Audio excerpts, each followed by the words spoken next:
నిన్ను నన్ను స్వతంత్రులుగా చేయగలిగింది ఏంటంటే యేసుని యొక్క రక్తము మాత్రమే.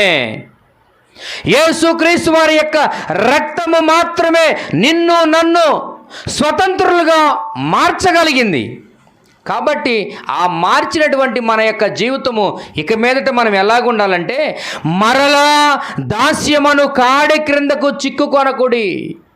మనం మరలా పాపములోనికి వెళ్ళకూడదు, శాపంలోనికి వెళ్ళకూడదు, జోదములోనికి మరలా వెళ్ళకూడదు, వ్యసనములోనికి మరలా వెళ్ళకూడదు, మద్యపానము మరలా చేయకూడదు, ధూమపానం మరలా చేయకూడదు.